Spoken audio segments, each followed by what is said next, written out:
Senhoras e senhores, sejam todos muito bem-vindos ao Arte em Você, o nosso programa de arte, teatro, cultura e amor pela expressão humana.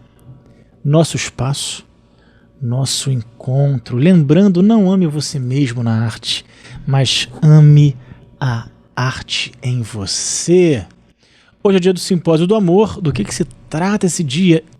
Simpósio do Amor é o dia que a gente se encontra aqui dentro das veias do Teatro do Mar, dentro do universo do Teatro do Mar, que é quem produz esse programa, para a gente falar sobre o nosso trabalho diário, sobre o trabalho do que acontece no dia a dia, nas dificuldades, nos atalhos que a gente pega, o que a gente consegue aprender, desenvolver, o que a gente enfrenta, para que a gente possa auxiliar você e trocar uma ideia, porque faz bem para o nosso coração a respeito de arte, teatro e cultura. E amor pela expressão humana, como diz a abertura.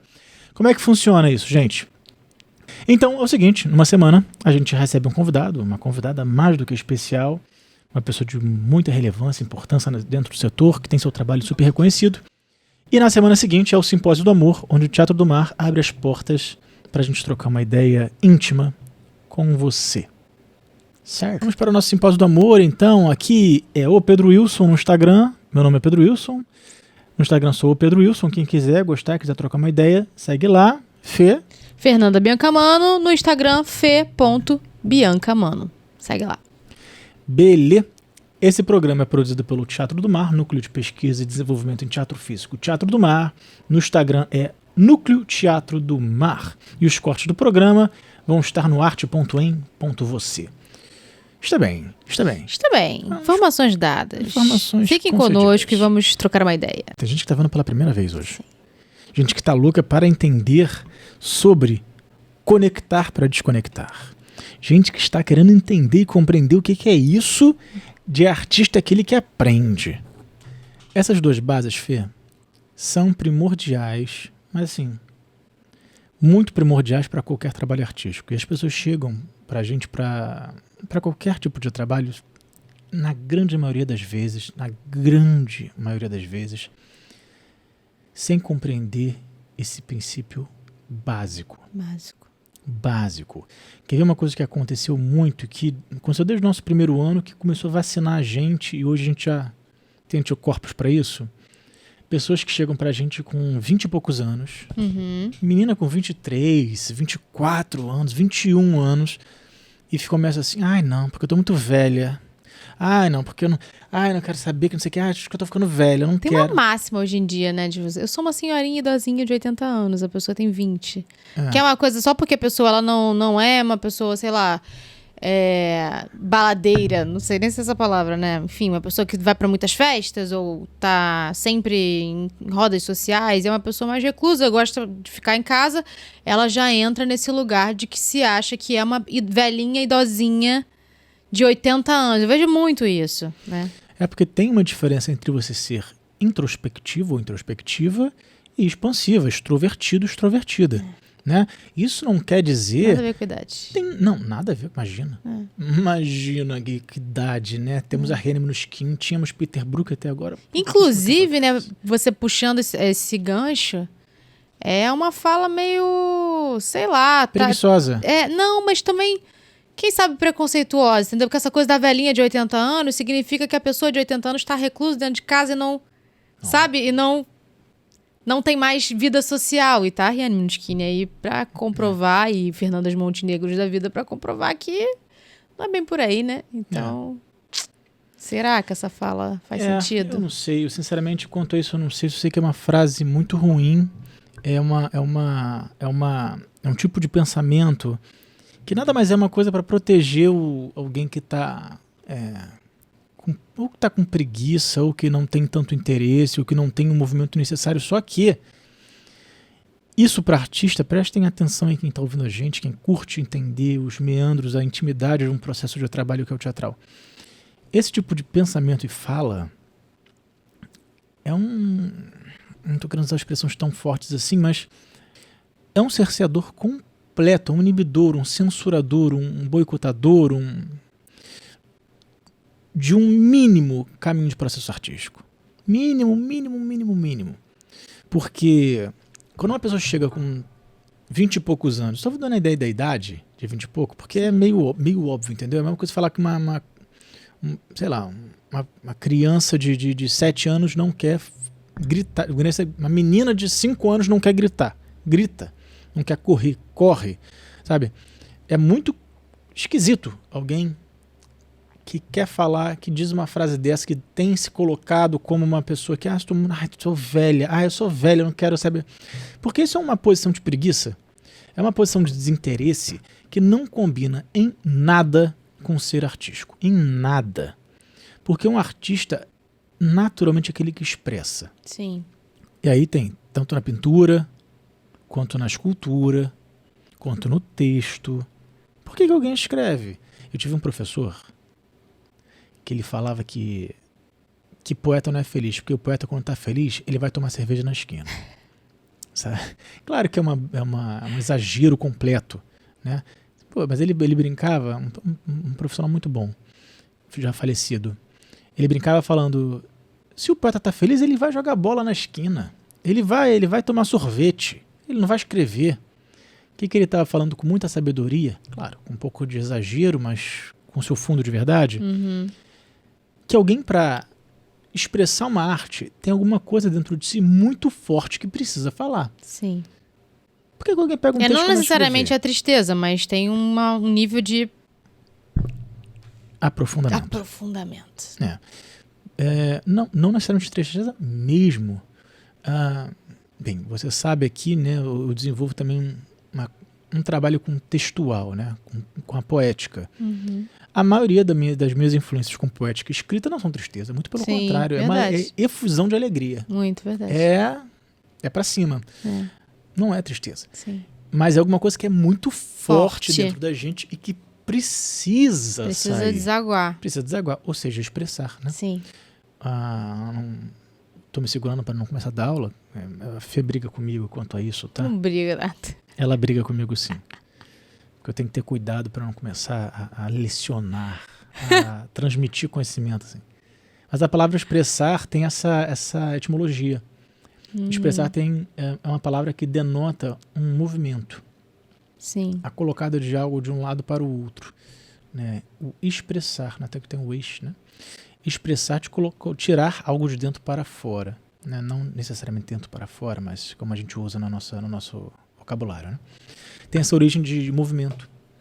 Então, como é que você vai tirar alguma coisa dentro de si, colocar para fora, expressar alguma coisa, transbordar alguma coisa, transpirar alguma coisa, se você não tem alguma coisa, esse dentro? Se você não se permite também construir esse dentro, né? Que eu acho que tá nesse lugar que a gente estava falando, dessa preguiça que vem mascarada de uma fala cotidiana ali para poder, é porque eu sou velho, já estou velho para isso, né? Já estou velho para isso não é para mim, né? Então, eu acho que acaba com essa fala trazendo essa preguiça e talvez um bloqueio até inconsciente, tá, gente? Porque, né, a gente tá falando de coisas que são comuns no nosso cotidiano e a gente tá aqui numa conversa dialogando com vocês também pra gente pensar sobre as coisas, sabe? Às vezes a gente fala uma coisa e não percebe o que a gente tá falando, né? E neurocientistas e psicólogos e, enfim, pessoas que realmente entendem da mente humana vão dizer que você tem que tomar cuidado com as coisas que você fala, que você está mandando mensagem pro teu inconsciente. Então, qual é a mensagem que você está passando para você mesmo antes de passar para o outro? Essa coisa cool do eu estou velha para isso, é você, ou estou velho, né? Pode ser mulher com homem, a gente está usando velha como exemplo. Mas é essa coisa de você também se travar e não se permitir abrir para o novo também. Tipo, se eu estou velho para isso, significa que eu não posso, ou eu tenho algum impedimento, que no caso seria a idade, né? Que a gente sabe que não é uma verdade, como a gente falou no início da nossa conversa, que, enfim, né, pessoas mais velhas estão aí, não tem impeditivo para nada, inclusive.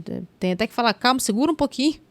Né? Segura um pouquinho, que senão você tem que tomar um pouco, você tem que lembrar um pouquinho, porque você tem as suas particularidades, né, da idade, que é comum, tudo bem. Mas... me perdi. Se perdeu. Sabe o que é isso? Tá ficando velho. Tô brincando. Mas que se bloqueia, não era isso? Bloqueio, você tá falando de bloqueio. Exatamente. Porque é uma verdade. Tem uma palavra que eu tô o tempo inteiro, desde que a gente começou a conversa, buscando e ela não tá me vindo. Acomodação, será? Não é possível. Porque esse tipo de postura, e de novo, a gente tá pegando uma frase quase como um espantalho, obviamente, Sim, né? Uma claro. frase característica. Tem outras várias que tem a ver com isso, né? Tem outras várias. Porque eu não tô lembrando agora se é... Tem um texto que eu gosto muito. Só que eu não tô lembrando se é do Cortella ou do Clóvis de Barros. Não tô me recordando agora.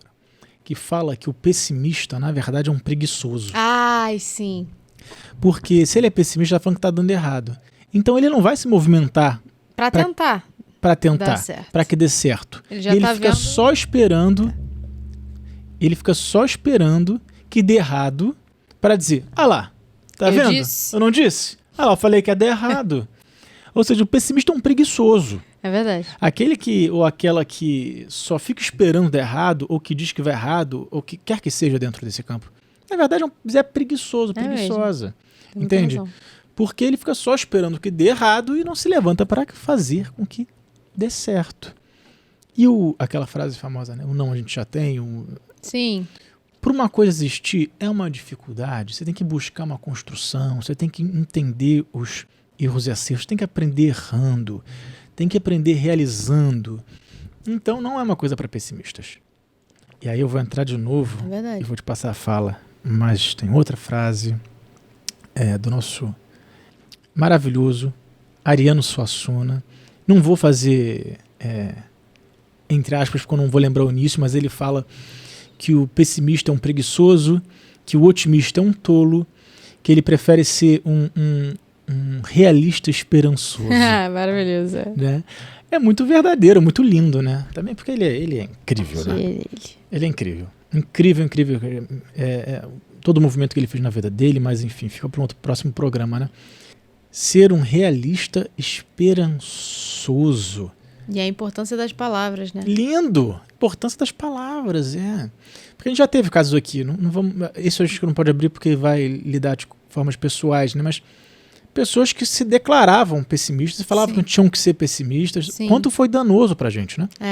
O quanto foi difícil, o quanto foi danoso, o quanto foi... Porque existe uma diferença entre você ser pessimista e você ter um pezinho na realidade. Pra mim. Né? Muitas vezes as pessoas confundem isso também, eu acho. A pessoa se declara pessimista achando que isso é uma qualidade porque ela está prevendo algo que pode dar errado. Não, isso não é... Quem prevê algo que pode dar errado não é um pessimista. O pessimista é aquele que está vendo só coisas ruins o tempo inteiro. Então existe uma diferença entre você ser uma pessoa que não é devaneadora, que tá só, tá no sonho, tá no etéreo ali o tempo inteiro, pra uma pessoa que fala assim, cara, eu vou sonhar, o realista esperançoso. Exatamente, né? Então, acho que confunde-se um pouco isso. E as pessoas acham, não, alguém tem que olhar, ou a gente tem que ser pessimista. Não, a gente não tem que ser pessimista. Na minha visão, eu acho que a gente acredita aqui, você não tem que ser pessimista nada. Que se tu for pessimista, tu não consegue fazer nada. Nada. Você não tem energia suficiente, porque a vida ela já é muito difícil, cara. Tudo que você vai fazer já tem um nível de dificuldade tão grande pra gente conseguir realizar as coisas têm os seus níveis de dificuldade, que se você for só um pessimista, você não levanta a cama. E é entendeu? importante, pelo que está dentro do que você está trazendo, perceber que também é um mecanismo de defesa para frustração, verdade, né? Verdade. Então a pessoa, a pessoa é muito velha para isso. Não quer. Você já passou da época. Na verdade é um mecanismo também de defesa para que a pessoa não se frustre, para que a pessoa não erre, para que a pessoa não demonstre a sua vulnerabilidade. Percebe? Isso tudo se aproximando dos grandes mestres teatrais. Percebe? Sim. Vulnerabilidade, abertura, evidenciação de uma fraqueza. Percebe? Com certeza. Agora eu te pergunto, Fernanda Biancamano.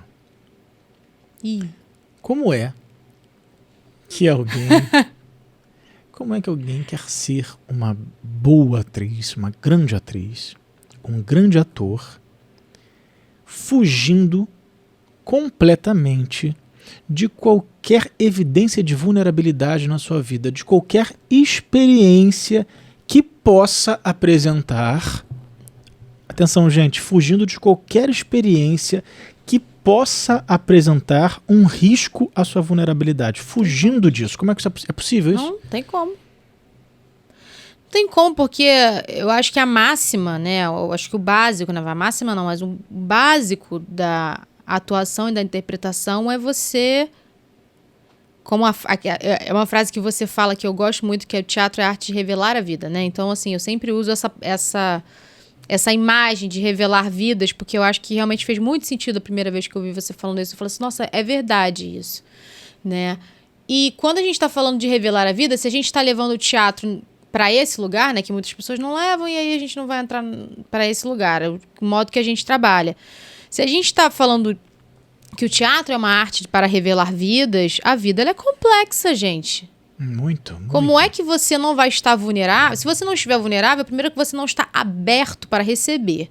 E o ator, ele não vai se construir sozinho. O teatro é coletivo. Você precisa do diretor, você precisa de alguém para conduzir. Você consegue fazer sozinho? Consegue. Você consegue ser o dirigir? Consegue. Mas o ideal é que o teatro seja coletivo. O teatro é a troca. Então, se você não se coloca vulnerável, você não está se permitindo experimentar, inclusive, todas as camadas da vivência humana, cara. E aí, como é que você vai ter propriedade para construir uma coisa se você não se permite passar por experiências que realmente te transformam, né? Sabe o que é muito louco que você falando, tá me lembrando? Fica sempre na zona de conforto ali. Sempre na zona de conforto. Aí, como é que você se transforma na zona de conforto? Ninguém se transforma com zona de conforto, gente. Ninguém. Você pode pegar uma coisa básica, academia. Músculo, que é uma coisa mais visual, né? Que a gente consegue pensar. Uma pessoa, para ela crescer esteticamente, quero ficar mais forte visualmente, quero ter mais músculos. Hipertrofia. Ela precisa ir pra academia? Se ela for ficar deitada, comendo, ela não vai. Então, assim, né? Você precisa de um esforço para resultados. E aí, vamos entrar mais nesse exemplo, que ele é bom. No exemplo do músculo, né? O músculo é sempre uma coisa muito presente no teatro, né? Sim. Mesmo que seja músculo físico ou a relação da imaginação como um músculo, das emoções que são um músculo. O músculo é muito usado, né? Sim. Então vamos um pouquinho mais nisso que é bom. Quando você vai para uma academia para fazer uma hipertrofia, crescer muscularmente, fisicamente, seu músculo ficar maior, como que é esse processo, muscularmente falando? Ele quebra, né? A fibra quebra, a pessoa faz a força, aquela fibra que tá retinha, ela se rompe e aí ele cresce porque ela precisa se juntar novamente, né? Pelo menos é isso que eu tenho isso aí. A hipertrofia, na verdade, é quebra, o rompimento de fibras musculares. Em outras palavras, você está, entre aspas, destruindo o seu músculo para que ele possa crescer. Ou seja, ele está todo lá fechadinho. Você vai destruir aquilo para que ele abra espaço e comece a crescer, se regenerar. É um processo de estresse, né? É um processo de estresse. Isso é complicado, hein, gente? Se a gente for parar para pensar que desenvolvimento de um artista é um processo de estresse. Ih, o povo vai ficar doido. Fica doido, Mas talvez a gente não consiga entrar muito aqui, porque a comunicação não é o que a gente fala, mas o que o outro entende. Exatamente. Essa aula a gente precisa de alguns meses para adentrar. A gente, inclusive, tem uma aula sobre isso, gente, para explicar esse processo de estresse, não no senso comum, né, que a gente conhece, né, o estresse, essa coisa que é de irritabilidade. Mas isso aí podemos adentrar em os nossos cursos e trabalhos. É porque a gente entende o estresse hoje como alguma coisa que nos fere intimamente e nos deixa desarmado ali, né? Ofegantes, ficam ansiosos, né? E tem uma diferença entre ansioso, pressa e urgência. Sim. Né? Existe uma urgência, existe um movimento interno de vulnerabilidade, de insegurança, de debate interno, né? De como é que se fala? De questionamento interno. Tem que ter. Sim. Porque aí você está entrando nesse choque com outras experiências que buscam de outro modo, mas que é o contrário. É o teatro para te alegrar, para te deixar feliz, é o teatro que você tem que estar feliz fazendo. Sim, é o que a gente até falou no outro programa, né? Que tudo bem, que aí você contempla o teatro amador. Exato. Né? Perfeito. A gente comentou isso no outro programa que a gente teve, a gente falou um pouquinho sobre isso. Inclusive, se você não viu, vejam os outros, porque nossas conversas aqui, elas são complementares, né? A gente conversa uma coisa, daqui a pouco a gente está puxando outra e a gente vai sempre abrindo coisas novas, né? E aí a gente falou um pouquinho disso, né? Desse processo. Então... A gente já falou bastante no outro programa, então a gente não vai aprofundar agora, mas é isso, né? Tem 1000 possibilidades de tudo na vida, né? O teatro amador é maravilhoso, mas tem um objetivo. Sim. Né? E a gente não está falando, para quem também aí gosta de estudar, gosta de ler, a gente não está falando do debate entre teatro amador e profissional que tinha nos anos 80, anos 90, no Rio de Janeiro, entende? Não é mais esse debate, a gente não está mais nos anos 80. Entende? É uma outra conversa muito mais aprofundada, de muito mais complexidade hoje, no século XXI, em 2023 para frente. Né? Então é de um outro papo. Estou falando isso porque existia um debate nos anos 80 e 90 sobre essa relação entre amadores e profissionais, porque existia uma cena antigamente de amadores muito forte. Muito forte. Né? Existia realmente uma classe de profissionais, a classe de amadores, e tinha muita força. E às vezes mesmo dos amadores tinham mais força que os profissionais da época. Mas a gente está falando de experiências antes de milhões de experiências que tiveram no Brasil teatrais. Né? A gente está falando de uma coisa mais ingênua. Minha opinião. Estou assinando aí, tá?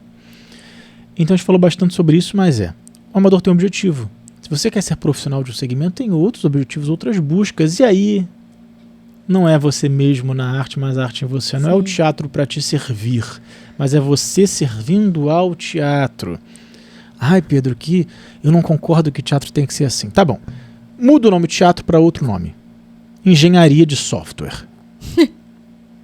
Pronto.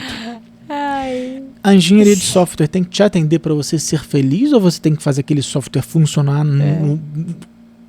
com sangue nos olhos e ódio no coração? Você tem que ter uma função social para aquela profissão. Chegamos. Né? É isso aí. Chegamos, né?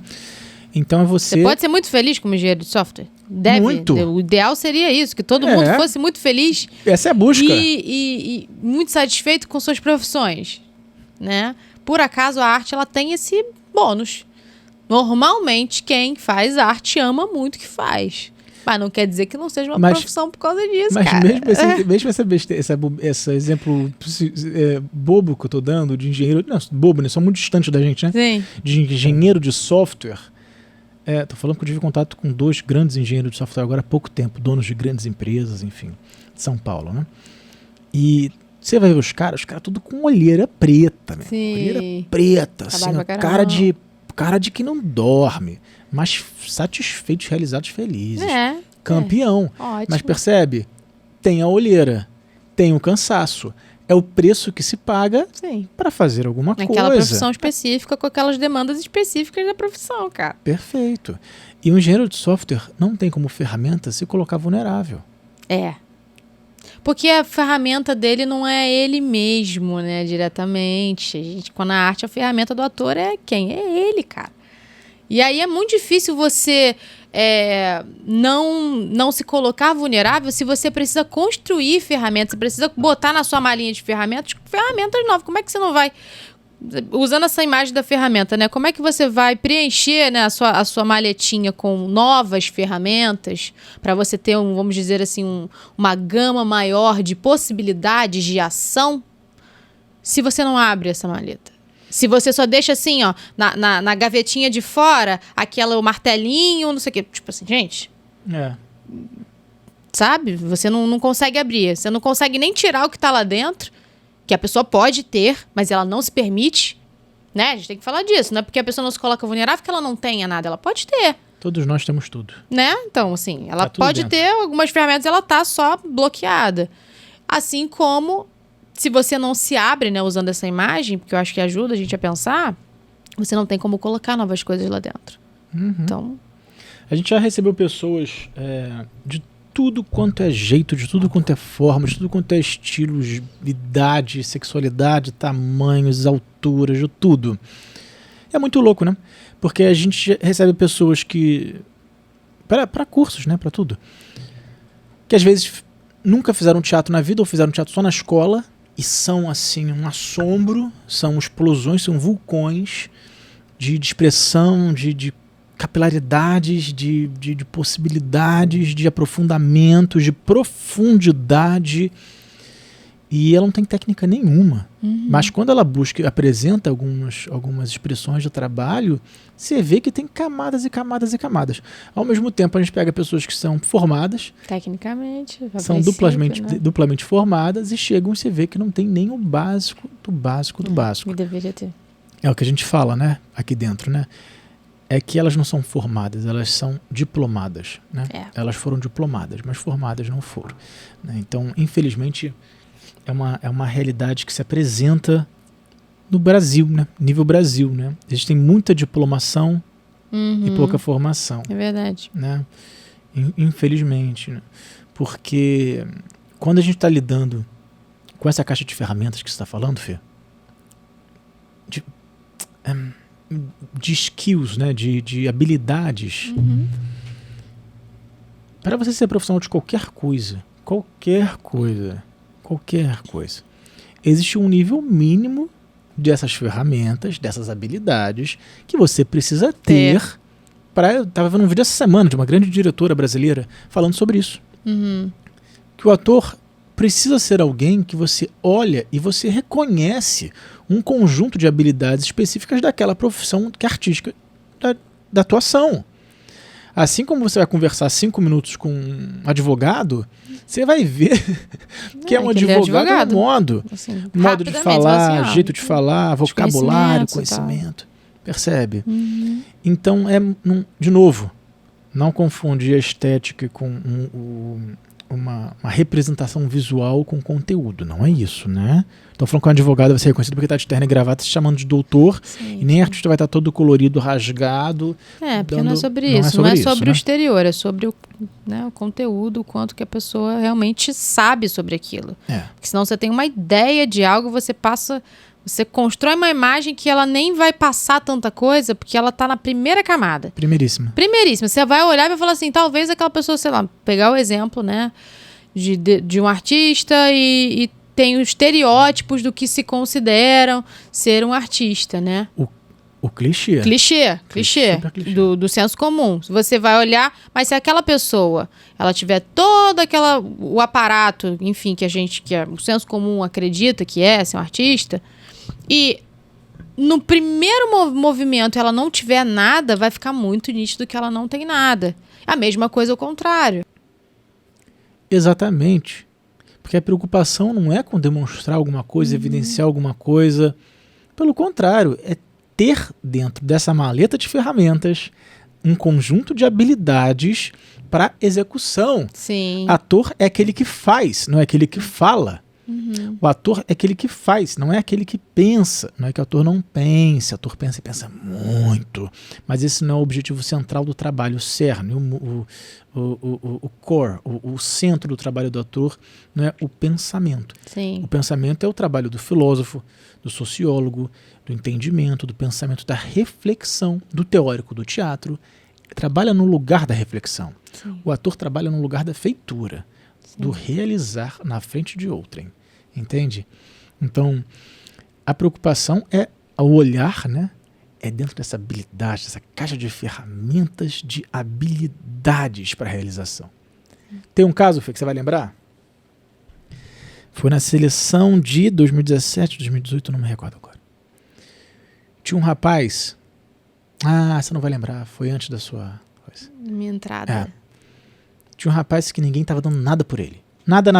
As minhas parceiras de trabalho estavam ali, assim, nem viam a pessoa. E muita gente, né? A gente recebe muita gente. E passando despercebido por toda a nossa equipe. E eu indo para o trabalho prático, de sala, né? O trabalho de chão de fábrica, né? O trabalho de palco, teatral, de treinamento. E eu fiz um exercício que eu senti alguma coisa daquela pessoa. E a pessoa até aquele momento estava despercebida por todos. E quando eu dei um exercício que é o training físico, quando ela subiu vindo do elemento, Olhar da águia. Encaixou. E aí eu li aquilo e falei, quem és tu? Deixa eu olhar melhor pra você. Deixa eu olhar. O que é que tá acontecendo aqui? Que é imã, né? É imã, né?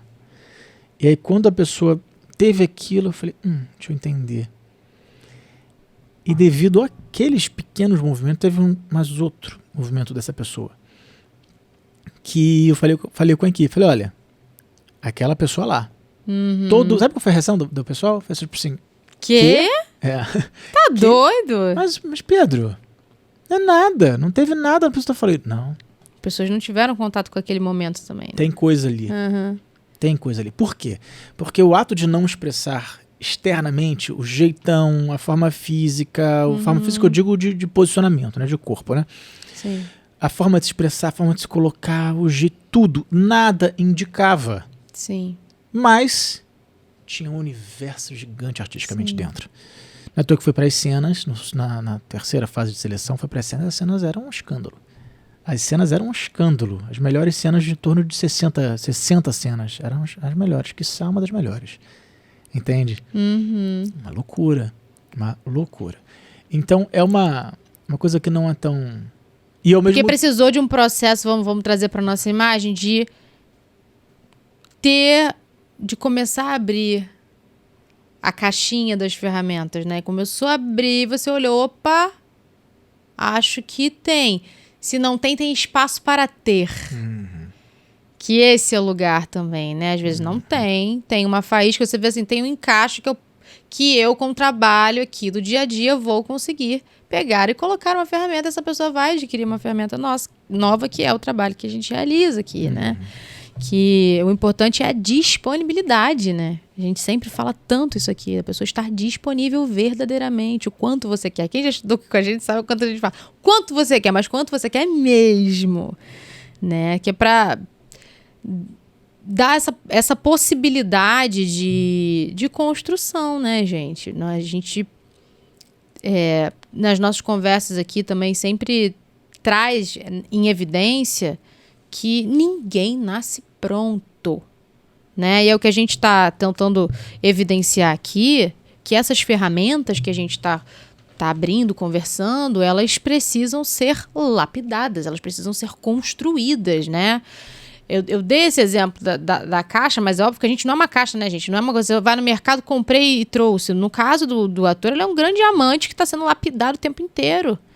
E aos poucos vai vindo brilhinho. E pode ser uma pedra toda esquisita por fora. Mas se tiver aberto para se lapidar e passar pelo processo de lapidação, né, no caso de treinamento, de exposição, né, de transformação, essa pessoa acaba adquirindo ferramentas, independente dela já ter uma predisposição X, né, ou não. Às vezes a pessoa tem super uma predisposição e não tá afim. E não vai chegar a lugar nenhum. E o cara, ou a mulher, enfim, né, a pessoa, independente, o artista, às vezes não tem, aparentemente, mas ele quer muito. E aí? Esses aí? Esses vão longe, cara, vão embora. Porque no final das contas, o processo de ser ator, a gente somos atores, né? Somos atrizes, no meu caso atriz, você é ator e diretor, mas a gente nunca tá pronto. A gente sempre tá em processo de lapidação, porque se você acha que você já chegou em algum lugar, não sabe? Nada. E você falou uma coisa que me lembrou uma frase da Fernanda Montenegro, Fernandona. Não gostarem, briga com ela. Eu amo isso. Discorda dela e briga com ela, não briga comigo, tá? Reclama com a Fernandona. Ela fala que artistas todos podem ser. Atores e atrizes são poucos. Maravilhoso. Artistas todos são. Atores e atrizes, não. O que ela está dizendo com isso, nessa frase dela, né? Maravilhosa. Pô, magia, incrível demais, né? Ela está dizendo que todos nós... porque o ser humano é artístico. É artístico. Sim. Porque todos são artistas. Sim, todos podem expressar coisas, podem dizer coisas, podem desenhar coisas. Todos artistas. Arte, né? Maravilhoso. Arte é a existência do humano, né? Desde que o humano é um ser vivo, ele dialoga, ele cria arte, né? Sim. É a pintura rupestre, é a pintura, né? nas Se cavernas. expressa artisticamente. É o som, é o barulho, é o ruivo, né? No tempo primitivo, é o sinal de fumaça, entende? É muito o ser vivo, desde a descendência do Homo sapiens para antes, muito antes do que é conhecido como Homo sapiens, eles têm experiências artísticas, Sim. de expressão de algo. Indígenas, pinturas e por aí vai. milhares, entende? Então, artistas, assim, todos nós somos artistas, mas atores e atrizes são poucos. Por quê? Porque entende-se que para ser ator e atriz é uma profissão e você precisa de um conjunto de habilidades, ferramentas, você precisa de um processo, você precisa de um rito para entender que aquela profissão tem características específicas. Porque você não vai passar a madrugada entendendo matematicamente porque aquele código no computador não está chegando naquele resultado, que aquele botão daquele software não está fazendo aquilo que tem que fazer. Não é esse o trabalho. Você não vai sentar e procurar todas as decisões dos júris nacionais para entender se aquele caso jurídico tem jurisprudência ou se não tem. Você não vai parar para entender o que aqueles sintomas estão possibilidade de indicar que tipo de doença tem naquele corpo. Não é esse o trabalho. O nosso trabalho é entender sobre a experiência, a vida do espírito humano, a experiência física do espírito humano, isso é Stanislavski, e apresentar isso na frente de outrem, do outro de uma plateia. No caso ocidental, não no caso oriental. Esse é o trabalho do ator e da atriz. E para fazer isso, meu querido, minha querida, é muito trabalho, muita técnica e muita habilidade. Habilidade de voz, entendimento de voz. Ó, tem um podcast aqui da Rose Gonçalves. Podcast não, programa, né? Para quem tá ouvindo, tá no play de podcast, porque é assim que se organiza o mundo. Né? Tem um da Rose Gonçalves, que a gente faz a distinção entre aparelho fonador, voz e palavra. Isso não é ensinado em nenhum, né, Maria? Isso não é ensinado em curso de teatro. A diferença, todo mundo acha que é uma coisa só. Sim. Tá? Aparelho fonador, voz, sonoridade, tudo que a gente conversou, já falamos sobre isso nesse programa, e palavra. Então você tem que ter um conjunto de habilidades em cada um desses. Porque aparelho fonador tem um conjunto de exercícios, um conjunto de sabedorias. Você entender sobre as pregas vocais, entender sobre as musculaturas de apoio, entender sobre os seus dutos de ressonância, dutos de saída de som, calos, machucados, doenças, trabalhos, lugares de ressonância, lugares de colocação da voz. Isso tudo, colocação. Aparelho fonador. Vai entrar voz, aí vai entrar timbre, potência, projeção e mais 1000 coisas. Tessituras. E aí vai entrar palavra. E aí, meu querido, aí é festa, porque vai trazer tudo junto e mais uma quantidade, o tamanho da palavra, o peso, a força, a potência, a direção, o tamanho, a espessura da palavra, a gestalt da palavra, a direção, a intenção.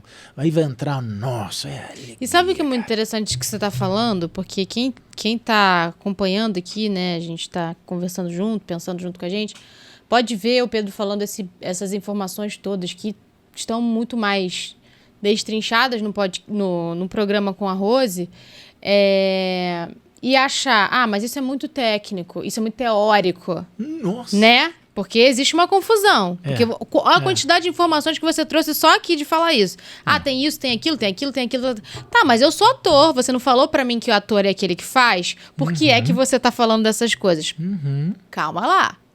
Que existe uma diferença. Uma coisa é, você precisa saber como conduzir o seu corpo. Para você conduzir, você não pode só chegar fazendo. Né? Você tem que saber como conduzir ele. E aí você tem a teoria e as informações para embasar a sua feitura. Né? E aí tem uma diferença muito grande, porque pode acabar tendo uma confusão no meio do caminho, sabe? Da pessoa achar assim, mas eu sou ator, então se ator é aquele que faz, eu não preciso ficar sabendo da coisa teórica. Não. Pô, quanto mais informações você tiver, não só de forma erudita e não só de forma você buscando fazer, né? você tem um complemento. Você também facilita o seu processo, porque muitas coisas a gente está aprendendo ali na prática, mas a teoria e né, o embasamento de grandes mestres que vieram antes de nós já tiveram esse trabalho, cara. Por que é que você vai querer reinventar algo que já existe? Vamos pegar o que já existe, a gente pode aprimorar, pode desenvolver, pode pesquisar, pode tudo. Mas essa união é muito importante, né? Então, nessa ferramentalização do ator, aquela coisa clássica que o povo fala, vai fazer aula de equitação se você puder, vai fazer aula de sapateado, de canto, disso.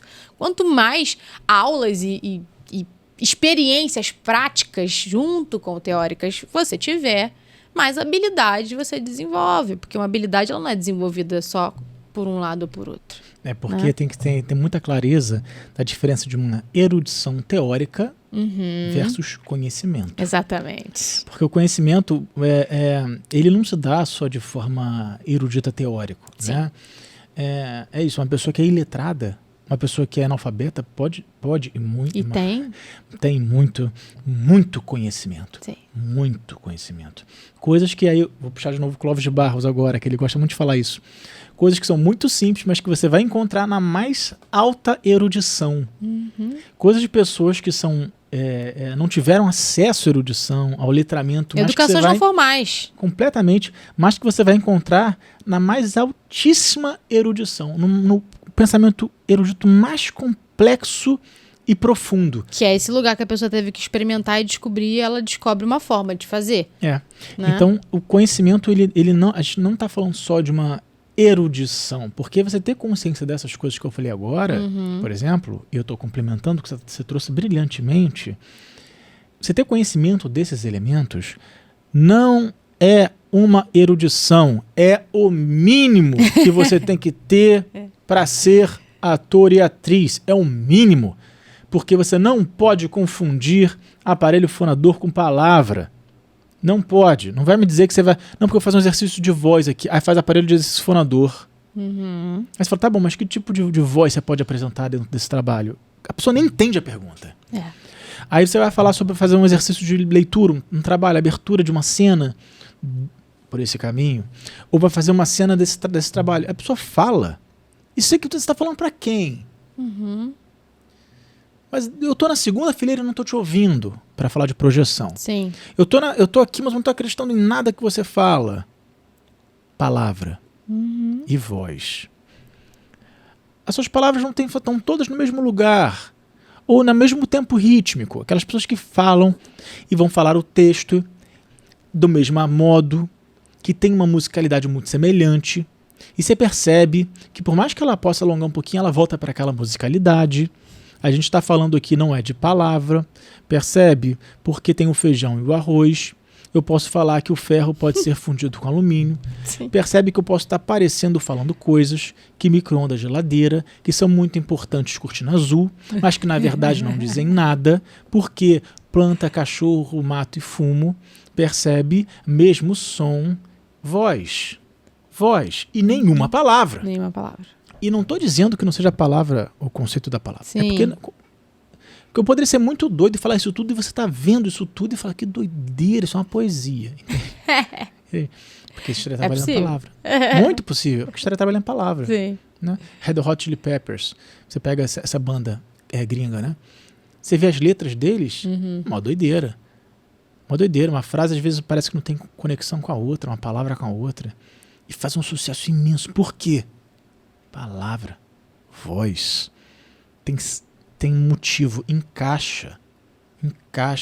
Posso falar de outro brasileiro, Chorão, um grande poeta de rua, Chorão, Charlie Brown Jr. Você pega o texto dele, a poesia dele. É lindo, incrível. Pô, é lindo, é forte, é duro, né? Assim, muita coisa ali é dura, mas tem uma poética musical, poética de letra, muito bonita. Estou dando esse exemplo para provocar mesmo os eruditos, tá?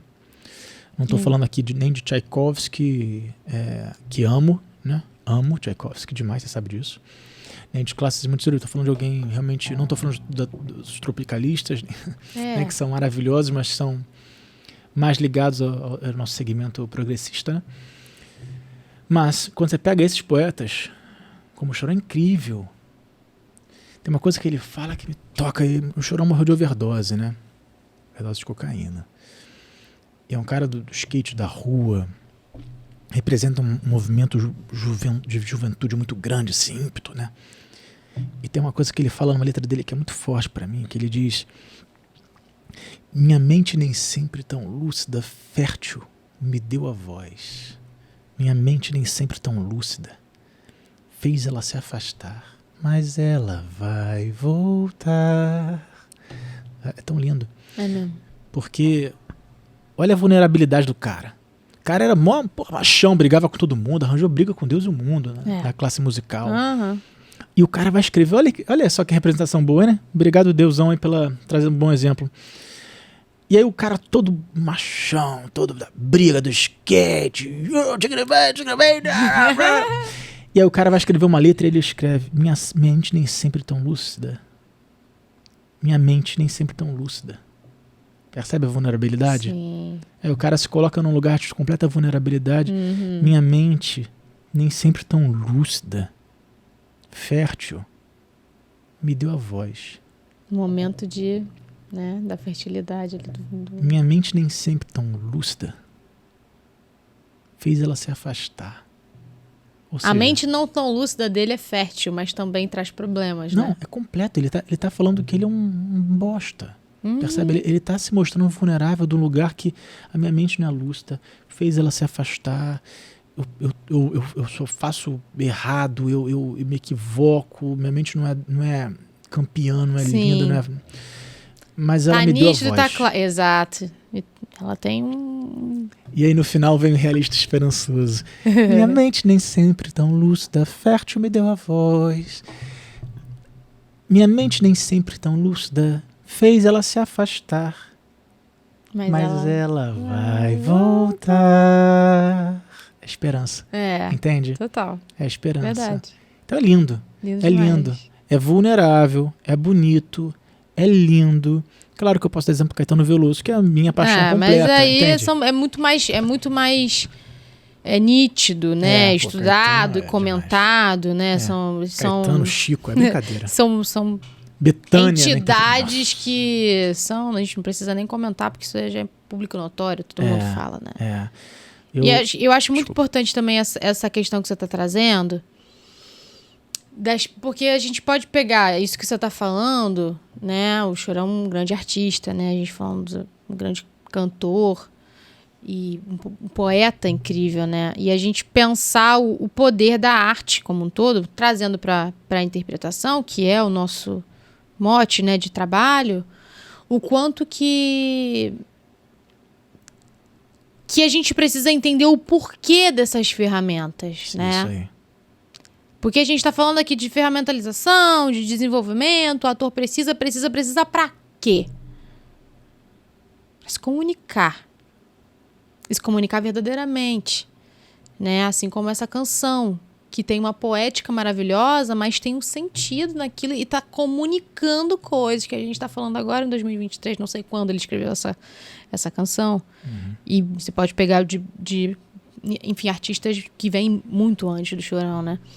Então a gente fala dessa questão da ferramentalização e da necessidade do ator e da atriz de se desenvolver para comunicar bem. Isso aí. Para comunicar bem.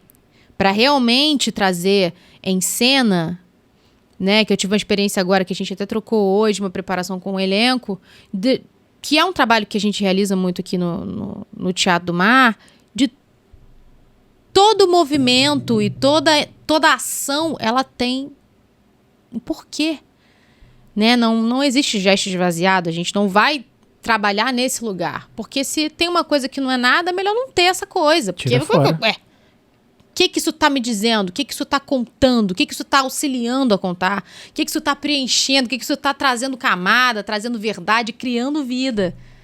Que é o que tanto a gente valoriza, né, aqui no nosso trabalho, sabe? Então, essas ferramentas todas, elas vêm pra gente, enquanto artista, enquanto ator, enquanto atriz, a gente conseguir ter meios de comunicar de várias formas, seja cantando, verdadeiramente cantando o que você está dizendo, né? O que a canção está querendo dizer, como a gente viu aqui no caso do Chorão, seja dançando, seja interpretando, seja juntando tudo, seja...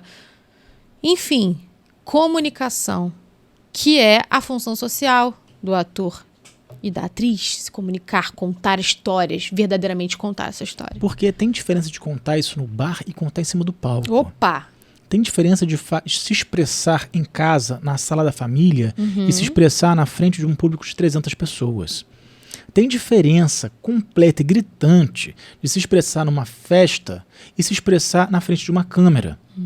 Tem diferenças abissais. Inclusive de público para público.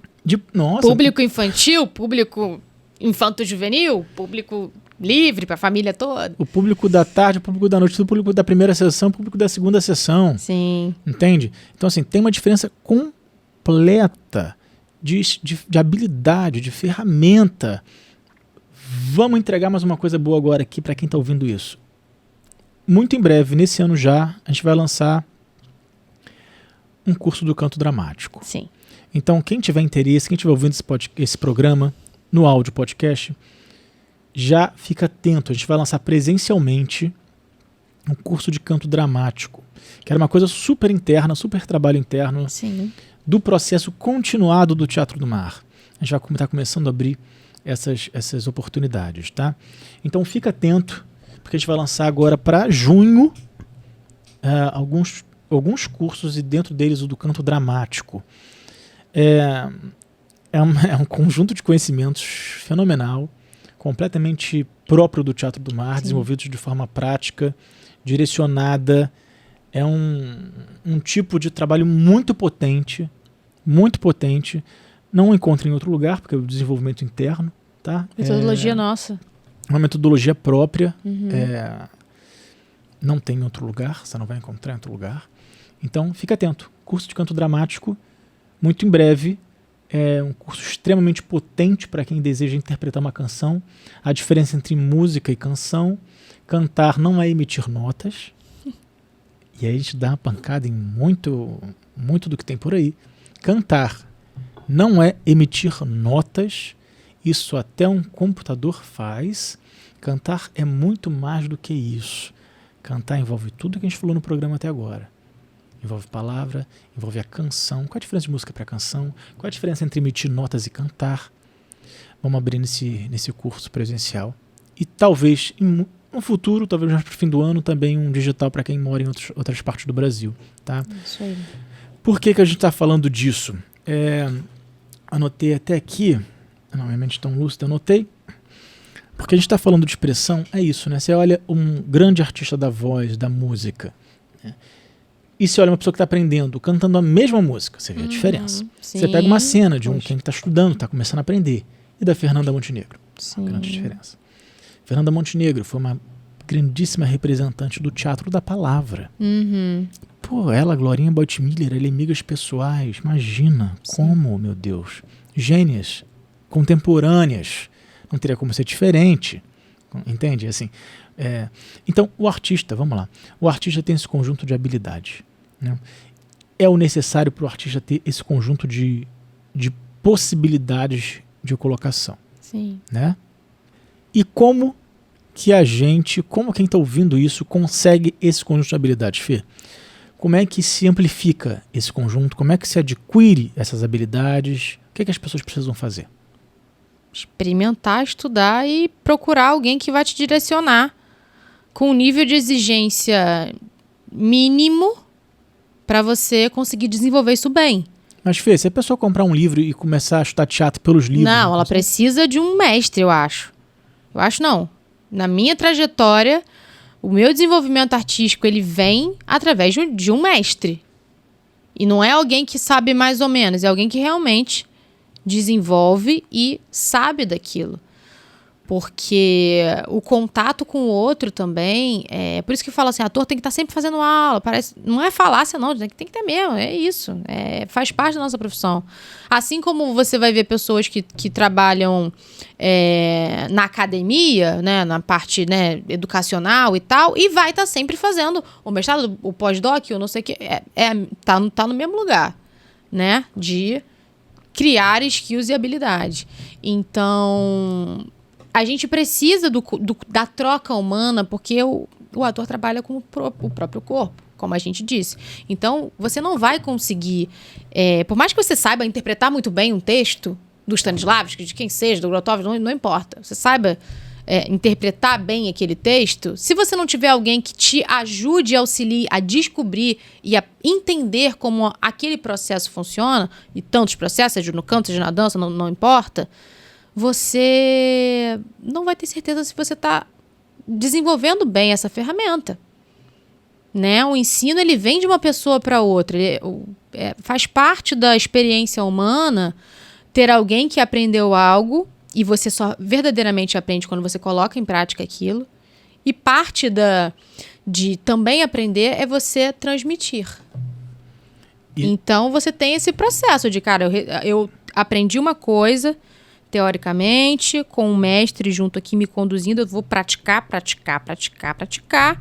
E a partir de um momento, eu preciso transmitir isso, porque aí eu chego num nível de conhecimento... Mas calma, pelo amor de Deus, você já está indo na última etapa. Transmissão, então pelo amor de Deus. Tô adiantando, Caraca, muito... Porque a pessoa, antes dela ensinar, precisa aprender muito. Tem que fazer muito. Aí eu fiz essa pequena provocação, porque... corre-se o risco sempre da pessoa aprender uma coisa e já achar que está para transmitir, sabe? Claro, verdade, tem toda a razão. Porque você tocou num ponto muito interessante quando você fala de fazer um texto do Stanislavski ou do Grotowski, muito interessante, porque foram pedagogos realizadores, né? Mestres pedagogos, né? E realizadores, diretores de cena, mas também criadores de método e pedagogos dessa relação. É muito interessante. Por que você deu um exemplo muito bom? Porque muitas das vezes alguém pega ou textos que estes mestres fizeram, ou tantos outros, tanto faz, pega o que a Bibi Ferreira fez, Paulo Autran, e vai realizar pelos caminhos que o Paulo Autran, que a Bibi Ferreira, que o Grotowski, que o Stanislavski fizeram. Ou seja, o que eles pegam desses mestres? A evidência. Pega o sintoma e tenta reproduzir o sintoma. Tenta reproduzir evidência, que foi um exemplo muito bom que você deu. Porque às vezes as pessoas chegam e pegam uma super cena e tal, e, entre aspas, imitam o resultado de um processo. Entende? Que ela não viveu. Isso é muito comum. E não vai passar, é outro processo. Aí você reconhece, por exemplo, você vai ver uma cena de alguém que está buscando, normalmente isso acontece com alguém que está no princípio da sua caminhada, né? Você vê, aí você reconhece aquela cena e você fala, eu reconheço a cena. Tá. E você vê que é um grande arcabouço, você vê que é uma grande estrutura vazia por dentro. Porque a pessoa admira aquela execução, admira aquele resultado, quer se experimentar fazendo e tenta reproduzir aquele resultado. Resultado, total. E é terrível. É terrível. Até engana muitos. Pode enganar bem. Sabe?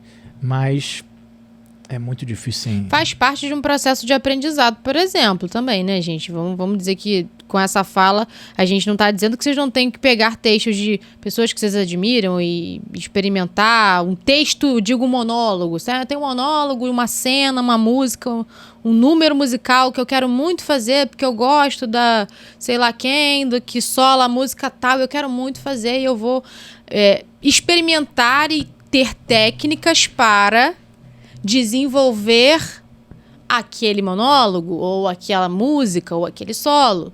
É uma coisa, né? Faz parte do processo de você se desenvolver como artista, você ter inspirações. Isso é maravilhoso, mas você não é aquele artista. Porque esse já é o trabalho. Esse a gente vai chamar, e a gente faz esse exercício, que é visitar outro lugar psicofísico. Isso. Entende?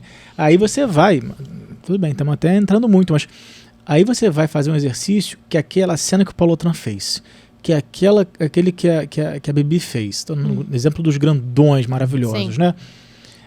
Você vai fazer aquele lugar. A gente vai fazer com esse tipo de experiência como um processo.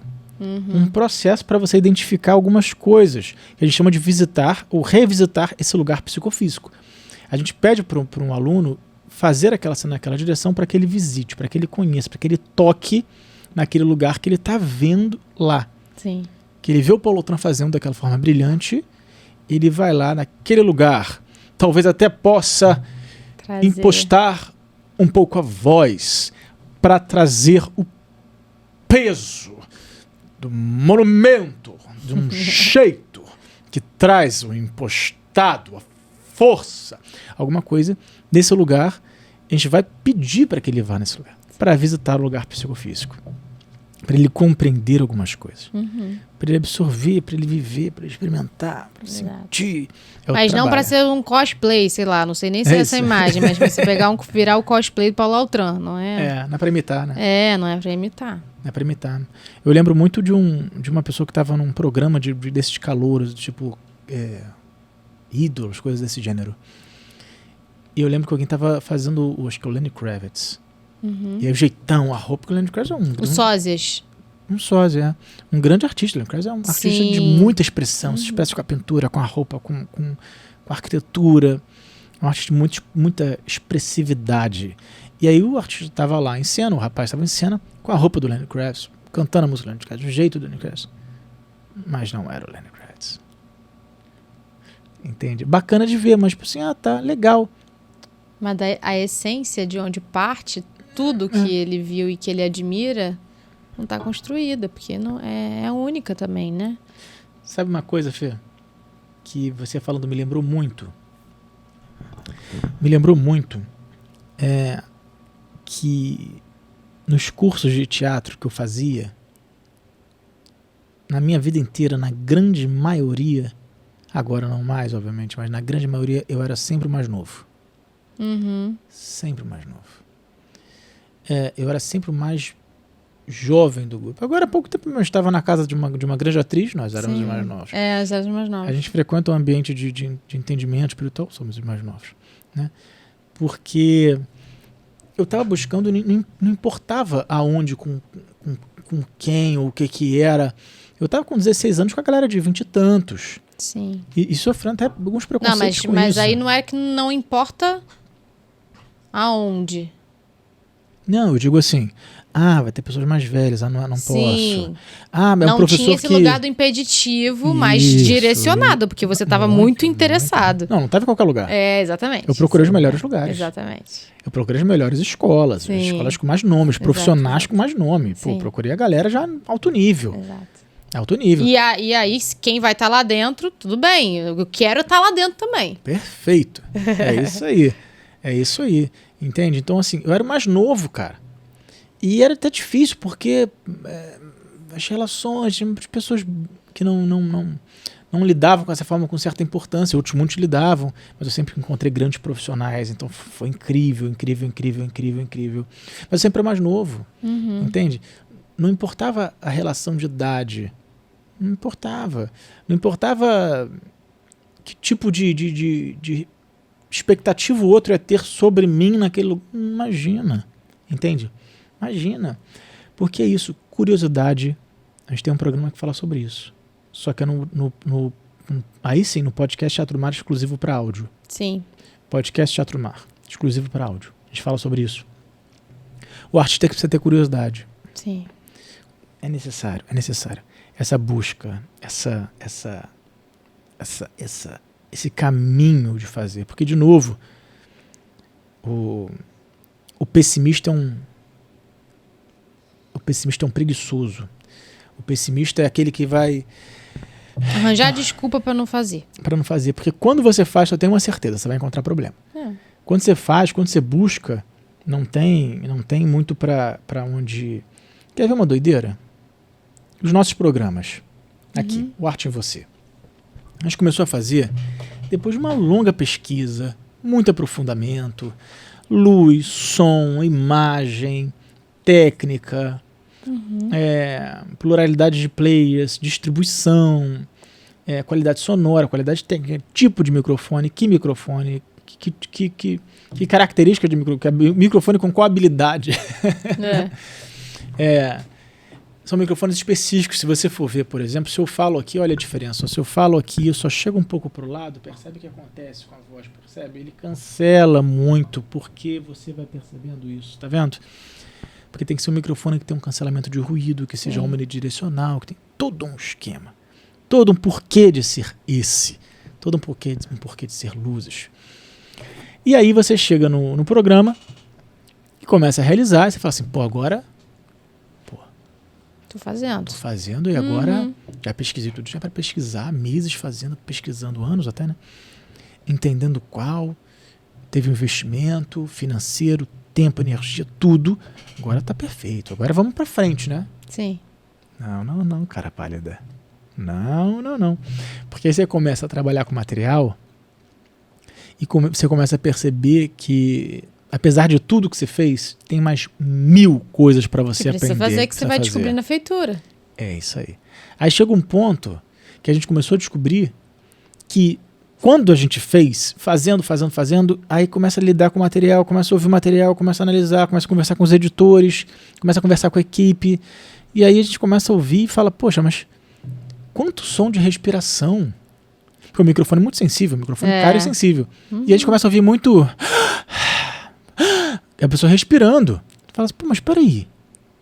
Mas aí a gente investiu um microfone bom, sensível. Ele traz uma voz linda, como vocês podem ver. Mas ele pega um monte de respiração também, por ser sensível. Então. E aí você descobre um outro plugin de um software que tem que ter na edição para tirar a respiração, para tirar o excesso. Ou seja, quando você acha que está tudo ótimo, perfeito, tal, não, minha querida, meu querido. Tá sempre com essa espírito da curiosidade, né? Porque senão a gente não... Imagina. Como que eu melhoro? Como que eu aprendo? Como que tá sempre nesse movimento de aprimoramento mesmo. Mas eu acho que essa questão da curiosidade, eu sempre fico lembrando... A gente começou muito cedo, né, no teatro, então eu fico pensando assim, o quanto a Fernanda, que era criança, né, que ainda não era uma profissional, que estava experimentando, que estava desenvolvendo, por ser uma criança, tinha esse espírito da curiosidade, né, do novo, porque quando a gente é mais jovem, né, e aí falando especificamente de experiências, que não sobre a coisa da limitação, sou mais velha, isso aqui, não sobre isso. Quando a gente é criança especificamente, a gente tem essa essência da curiosidade. Com o tempo a gente meio que a sociedade, eu acho, o entorno vai meio que convencendo a gente de que, tipo assim, você vai entrar na escola, você vai sair da escola, você vai ter uma faculdade, você vai ter um curso, se você quer ser isso, você tem que estudar aquilo. E sabe, e meio que entende-se que você tem um fechamento de um ciclo e é meio que imposto que você tem que produzir, né, para poder retribuir esse investimento e tal, não sei o quê. E aí você acaba entrando nessa coisa desse senso comum de achar que você não precisa ter mais essa curiosidade que você tinha lá na tua infância, onde tudo era novo, onde realmente tudo era novo. Que você olha, o que é isso? O que é isso aqui? Um abajur. Criança não sabe o que é abajur, vai aprender o que é abajur. Coisas simples que a gente vai adquirindo, depois a gente até esquece que não sabia o que era copo, que a gente aprendeu, né? Então, eu acho muito importante, principalmente a gente que trabalha com a ludicidade, né? A gente revisitar esses lugares do quando a gente não conhecia coisas, para a gente se inspirar, para continuar tendo esse espírito de conhecedor. Porque isso não é nato, gente. Não vou dizer que todo mundo é curioso por natureza, né? Tem gente que não tem isso nela. Tem gente que tem muito. Fala assim, não, eu sou assim, sempre fui assim. E eu gosto, por causa de XYZ, é o meu jeito. Tem gente que não vai ter. E aí, por isso, a pessoa, gente, mas eu não sou curiosa. E aí? Vamos arranjar ferramenta para você continuar sendo curioso. Vamos revisitar a infância, vamos pensar como é que você estimula a sua curiosidade, a sua vontade de continuar aprendendo. Boa. Né? Porque senão a gente fica limitado. Não, eu sou assim, e aí o meu jeito... Tudo bem, então, abraço, né? Então, assim. você tá perdendo pra caramba, você vai ficar limitado. A gente volta para o início da nossa conversa, desse lugar, dessas desculpinhas de tipo assim, eu não posso isso, não posso aquilo. Óbvio, gente, a idade, com o tempo, você vai ter alguns impeditivos físicos normais. Mas né, você não vai dizer que uma criança tem a mesma habilidade de um cara de 30 anos e tem a mesma habilidade de um cara de 80. A gente não tá falando isso, não tá falando pra ninguém fazendo nenhuma loucura, entendeu? Claro. Você tem que entender os limites do seu corpo, porém, trabalhar para que esses limites sejam um pouco mais extensos. As condições momentâneas. Exatamente. É isso aí. Então, assim, buscar também ferramentas para conseguir buscar ferramentas. Boa, essa foi boa, hein? Essa foi boa. Porque nem sempre a gente vai ter essa... Ai, quero muito, não sei o que, cara. Às vezes a gente tá cansado. E aí, como é que eu continuo me estimulando pra eu não estagnar? Vai um questionamento aí. Escrevam pra gente. O que vocês acham? Quais são as ferramentas possíveis para... Que vocês utilizam, inclusive, né, gente? Porque a gente tá falando das nossas experiências aqui. É óbvio que vocês estão com a gente. Então, quem tá ouvindo, quem tá vendo, né? Tem suas próprias experiências e seria um prazer, né? Até que a gente conseguisse falar, né, agora, assim. Então, escrevam aí pra gente saber também sobre as experiências que vocês usam e como vocês direcionam essa vontade, essa alimentação dessa vontade, que eu vou adorar saber também.